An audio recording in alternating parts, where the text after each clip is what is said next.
Hello students, exam টাইমে তোমাদের সবাইকে স্বাগত জানাই। আজকে বেশ কিছু ইম্পর্টেন্ট অ্যানসিয়েন্ট হিস্ট্রির কোশ্চেন নিয়ে আমি হাজির হয়েছি। এমসিকিউ কোশ্চেন, চলো আজকে দেখে নেব। প্রথম কোশ্চেনটা হচ্ছে সত্যমেব জয়তে উল্লিখিত আছে। সত্যমেব জয়তে উল্লিখিত আছে ছান্দোক্য উপনিষদ, দ্বিতীয় অপশন ঐতরেয় উপনিষদ, মুন্ডক উপনিষদ বা কোনোটি নয়। বলো সত্যমেব জয়তে। এই সত্যমেব জয়তে এটি কিন্তু মানে পরীক্ষাতে হামেশা দেখা যায়। It's a very important question, ঠিক আছে? সত্যমেব জয়তে, চলো দেখে নিই এর অ্যান্সার কি হবে। এটি হবে মুন্ডক উপনিষদ। ঠিক আছে, মুন্ডক উপনিষদ এটা কিন্তু সত্যমেব জয়তে এটি উল্লিখিত আছে। চলো নেক্সট কোশ্চেন দেখা নেব। ওকে, সভা ও সমিতিকে প্রজাপতির দুই যমজ মেয়ে। ঠিক আছে, সভা সমিতিকে প্রজাপতির দুই, অর্থাৎ অ্যাসেম্বলি অ্যান্ড কমিটি, ঠিক আছে, একে প্রজাপতির দুই যমজ মেয়ে are the twin daughters of প্রজাপতি, ঠিক আছে, বলা হয় assembly and committee are the twin daughters of প্রজাপতি। ঠিক আছে, তো বলা হয়েছে এটি কোন বেদে বলা হয়েছে, সেটি তোমাদেরকে বলতে হবে। চলো, সামবেদ, যজুর্বেদ, অথর্ববেদ না ঋগ্বেদ? চলো, এটি অ্যান্সার কি হবে বলো। সামবেদ, যজুর্বেদ, অথর্ববেদ না ঋগ্বেদ? এটি হবে অথর্ববেদ। ঠিক আছে, অথর্ববেদ। আমি বেশি সময় নেবো না, ঝটাঝট করে করে ফেলবো। আচ্ছা, এই সভা আর সমিতি, যেটা ঋগ বৈদিক যুগে তোমরা জানো যে সে সময়তে সভা আর সমিতি ছিল। সে সময়তে যে রাজা ছিলেন উনি তো স্বৈরাচারী ছিলেন না, তো বিভিন্ন মানুষের কিন্তু মতামত তিনি নিতেন। ঠিক আছে, তো এই যে সভা, হ্যাঁ, এই যে সভা, সভাতে কি হতো, সভাতে যারা বয়োজ্যেষ্ঠ মানুষ, ওল্ড এজ ব্যক্তি এবং জ্ঞানী ব্যক্তি, হ্যাঁ, বয়স জ্যেষ্ঠ মানুষ, যারা সমাজের জ্ঞানী ব্যক্তি তারাই বা পণ্ডিত ব্যক্তিগণ, তারাই কিন্তু পার্টিসিপেট করতেন। এবং যেটা ছিল সমিতি, এটা ছিল সমিতি বা আমরা যেটাকে কমিটি বলছি, সভা হচ্ছে অ্যাসেম্বলি। ঠিক আছে, এই সমিতিতে কি হতো যে গোষ্ঠীর সমস্ত সাধারণ মানুষ কিন্তু সেখানে পার্টিসিপেট করতেন। ঠিক আছে, সমিতিতে সবাই কিন্তু পার্টিসিপেট করতে পারতেন, নারীরাও পার্টিসিপেট করতেন। সে সময় তাদেরকেও তাদেরও কিন্তু অধিকার ছিল নারীদের। ঠিক আছে, তাদের কথাটি ঋগ্বেদে কিন্তু 8 বার উল্লেখ হয়েছে। আর এই সমিতি, এই কথাটা ঋগ্বেদে কিন্তু 9 বার উল্লেখ হয়েছে, এটুকু একটু মনে রাখবে। এটা ইম্পর্টেন্ট। ঠিক আছে, সভা কথাটা 8 বার উল্লেখ হয়েছে ঋগ্বেদে, সমিতি কথাটা 9 বার উল্লেখ হয়েছে। তাহলে আচ্ছা, আর এই যে বলছে যে সভা সমিতিকে প্রজাপতির দুই যমজ মেয়ে, প্রজাপতি কে ছিলেন? এই প্রজাপতি ইনি ছিলেন মানে পরবর্তী ক্ষেত্রে এই প্রজাপতি ইনি ছিলেন লেটার বৈদিক এজে একজন সুপ্রিম গড। ঠিক আছে, ইনাকে সৃষ্টিকর্তা বলা হতো, দ্য ক্রিয়েটার বলা হতো বা সুপ্রিম গড ইনি ছিলেন। ঠিক আছে, ইনি কে ছিলেন সুপ্রিম গড, ছিলেন লেটার বৈদিক এজে। ঠিক আছে, পরবর্তী বৈদিক যুগে কিন্তু, হ্যাঁ, পরবর্তী বৈদিক যুগে সুপ্রিম গড প্রজাপতি, এবং বিষ্ণু তার নামও কিন্তু উঠে আসে, এবং বেশ কিছু মাইনর গড ছিলেন যেমন রুদ্র। ঠিক আছে, তিনি হচ্ছে এনিমালস এর গড বলা হতো রুদ্রকে। সেই রুদ্রও কিন্তু এই সময়তে উঠে এসেছিলেন, কিন্তু মেন ছিলেন এই তোমার প্রজাপতি, আর আরেকটা ছিল বিষ্ণু। ঠিক আছে, মেন প্রজাপতি আর ছিল বিষ্ণু। ঠিক আছে, এই এই দুজন কিন্তু ছিলেন, এবং প্রজাপতিকে সুপ্রিম গড কিন্তু গণ্য করা হতো লেটার বৈদিক কাজে।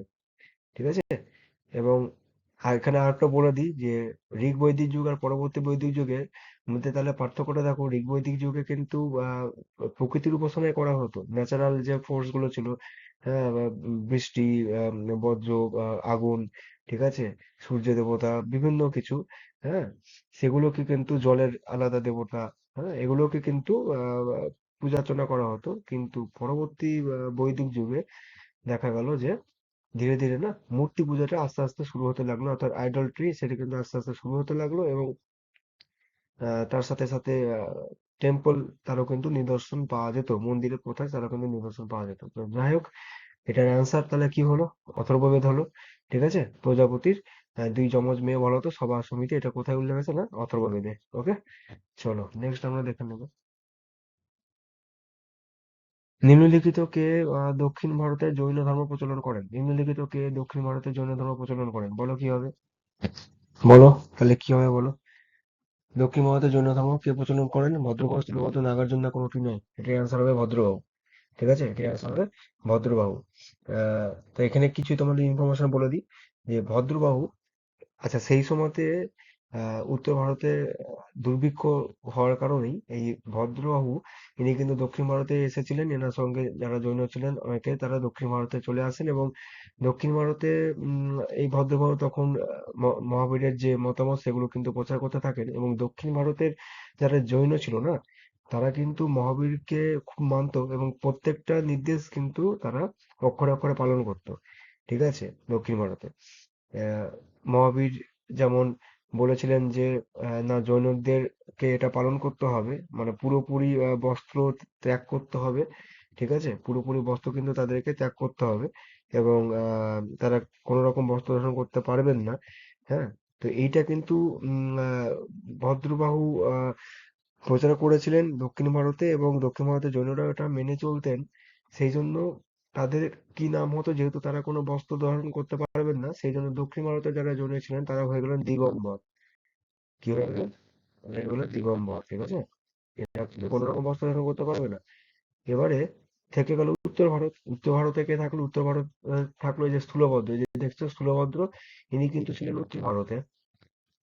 ইনি কিন্তু উত্তর ভারতে তিনি থেকে গিয়েছিলেন, এবং সেখানে কিন্তু তিনি প্রচার করলেন। ঠিক আছে, আর ভদ্রবাবু উনি গেলেন দক্ষিণ ভারতে।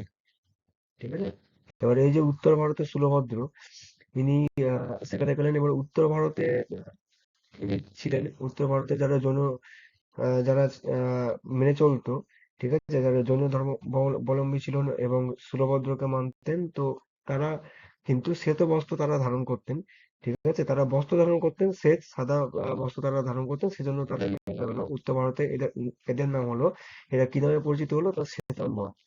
ওরা কিন্তু শ্বেতাম্বর। উত্তর ভারতে কিন্তু শ্বেতাম্বর, আর দক্ষিণ ভারতে কি হয়ে গেল? দিগম্বর হয়ে গেল। ঠিক আছে, দক্ষিণ ভারতে দিগম্বর হয়ে গেল। এইভাবে আলাদা হয়ে গেল শ্বেতাম্বর আর দিগম্বর। ঠিক আছে, উত্তর ভারতের কনসেপ্ট। তাহলে তাহলে যদি বলে যে উত্তর ভারতে কে প্রচার করেছিলেন জৈন ধর্ম, তাহলে বলবে স্থূলভদ্র। আর দক্ষিণ ভারতের জন্য কে দেয়? না, ভদ্রবাহু। ঠিক আছে, চলো নেক্সট। কোন জৈন সংহিতাতে জৈন সিদ্ধান্ত রচিত হয়? ঠিক আছে, কোন জৈন সংহিতাতে জৈন সিদ্ধান্ত রচিত হয়? বলো, দ্বিতীয়, তৃতীয়, চতুর্থ না প্রথম? কোন জৈন সংহিতি? বলো তাহলে কি হবে? এটি হয়ে যাবে দ্বিতীয় জৈন সংহিতি। ঠিক আছে, এটি হয়ে যাবে দ্বিতীয় জৈন সংহিতি। কোন জৈন সংহিতিতে জৈন সিদ্ধান্ত রচিত হয়? দ্বিতীয় জৈন সংহিতি। ওকে, জৈন সিদ্ধান্ত। চলো এখান থেকে আমরা কিছু ইনফরমেশন দেখে নেব। তাহলে এই, আচ্ছা, এই যে দ্বিতীয় জৈন সংহিতি, দ্বিতীয় জৈন সংহিতি এটা কোথায় হয়েছিল? দ্বিতীয় জৈন সংহিতি এটি এটি হয়েছিল গুজরাটের বলভীতে। ঠিক আছে, কোথায় হয়েছিল? গুজরাটের গুজরাটের বলভীতে হয়েছিল। ঠিক আছে, গুজরাটের বলভীতে হয়েছিল। মনে থাকবে, গুজরাটের বলভীতে হয়েছিল দ্বিতীয় জৈন সংহিতি, ওই খ্রিস্টীয় ষষ্ঠ শতক। সেই সময়তে গুজরাটের বলভীতে দ্বিতীয় জৈন সংহিতি হয়। আর সেইখানেই কিন্তু এই মানে সেখানে দ্বিতীয় জৈন সংগীত হয়, এবং সেখানে কিন্তু এই জৈন সিদ্ধান্ত সেটি কিন্তু রচিত হয়। আসলে যেটি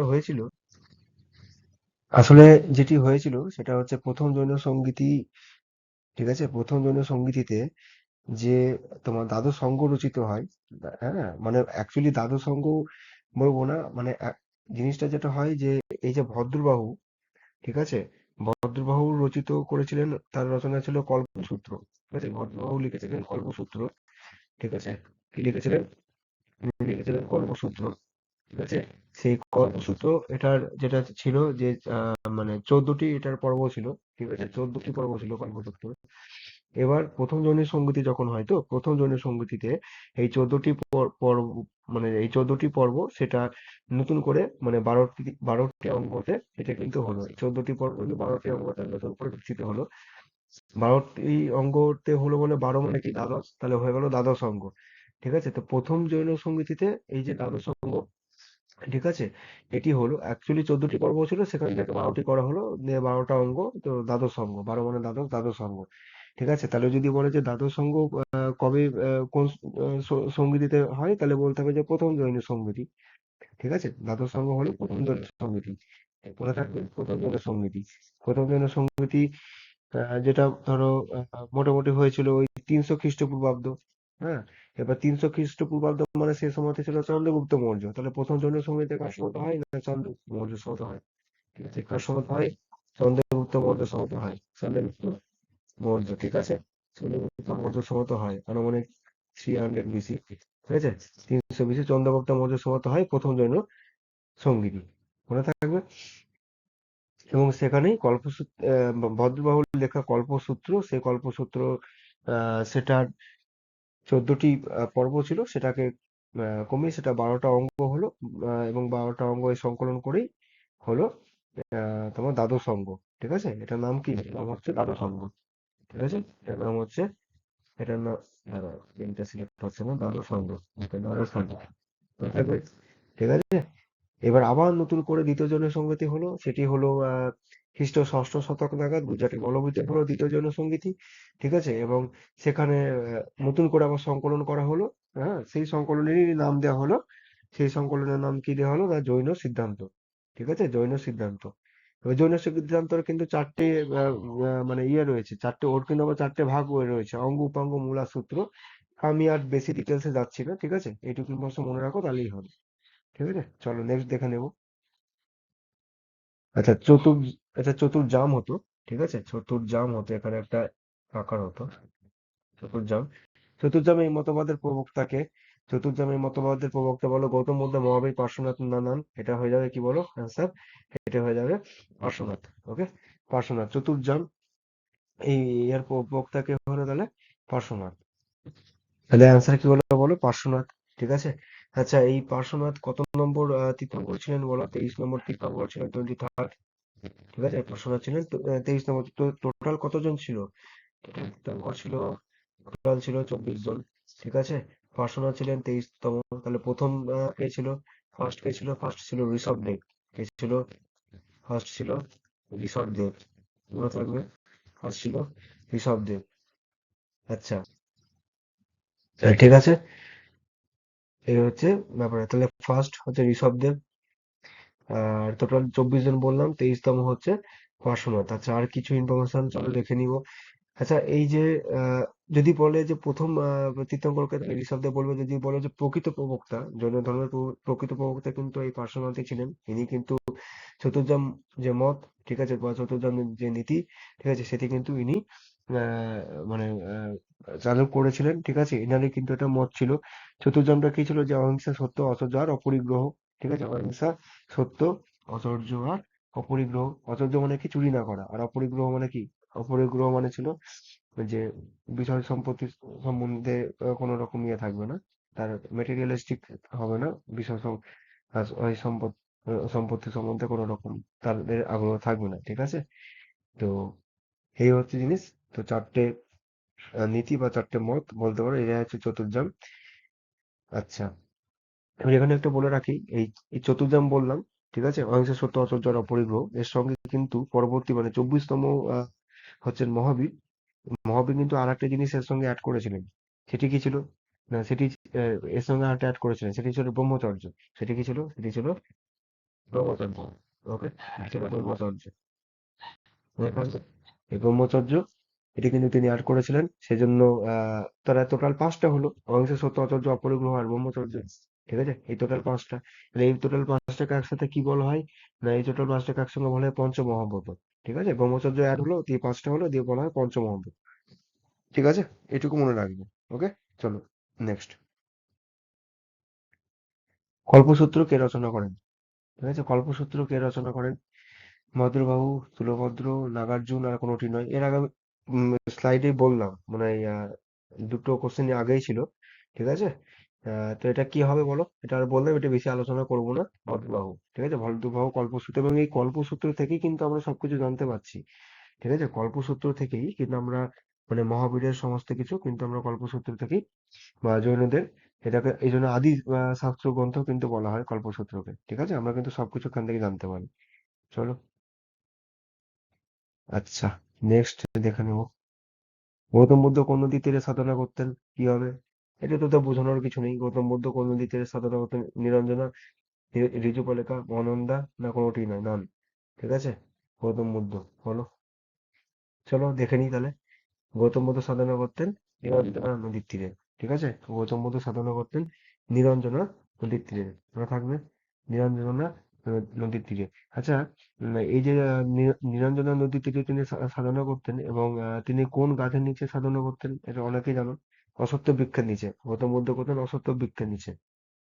ঠিক আছে, তিনি করতেন অশ্বত্থ বৃক্ষের নিচে। আর যদি বলি যে মহাবীর, উনিও কিন্তু সাধনা করেছিলেন। উনি কোন গাছের তলায় সাধনা করতেন? উনি, আর কোন নদীর তীরে সাধনা করতেন? উনি সাধনা করতেন ঋজুপালিকা, যেটা সেকেন্ড অপশন। ঠিক আছে, সেটা হচ্ছে মহাবীর। ঠিক আছে, মহাবীর কিন্তু রিজুবালিকা নদীর তীরে এক শাল গাছের নিচে তিনি সাধনা করতেন। মানে এই রিজুবালিকা যেটা আছে সেটা হচ্ছে মহাবীরের, ওকে, হচ্ছে মহাবীর গাছ নিচে, শাল গাছের নিচে তিনি সাধনা করতেন মহাবীর, ঠিক আছে। আর এই নিরঞ্জনা যেটা, এটাই হচ্ছে গৌতম বুদ্ধ, গৌতম বুদ্ধ, ঠিক আছে, গৌতম বুদ্ধ অশ্বত্থ গাছের নিচে। মনে থাকবে, গৌতম বুদ্ধ করেছে অশ্বত্থ গাছের নিচে, মহাবীর করেছে ঋজুপালিকা নদীর তীরে শাল গাছের নিচে, আর গৌতম বুদ্ধ করেছে নীলাঞ্জন নদীর তীরে অশ্বত্থ গাছের নিচে। ওকে, চলো নেক্সট। হ্যাঁ, হর্ষঙ্গ বংশের প্রথম রাজধানী কোথায় ছিল? হর্ষঙ্গ বংশের প্রথম রাজধানী কোথায় ছিল? বলো। গিরিব্রজ, রাজগৃহ, পাটলিপুত্র না নান? গিরিব্রজ, রাজগৃহ, পাটলিপুত্র না নান, কোথায় হবে? গিরিব্রজ হবে। হর্ষঙ্গ বংশের প্রথম কে ছিলেন? সম্রাট বিম্বিসার, বিম্বিসার, ঠিক আছে।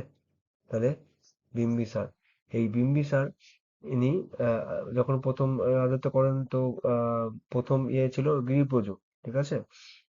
তারপরে তিনি গিরিব্রজ থেকে রাজধানী ট্রান্সফার করলেন রাজগৃহতে, ঠিক আছে। গিরিব্রজ থেকে রাজধানী ট্রান্সফার করলেন রাজগৃহতে।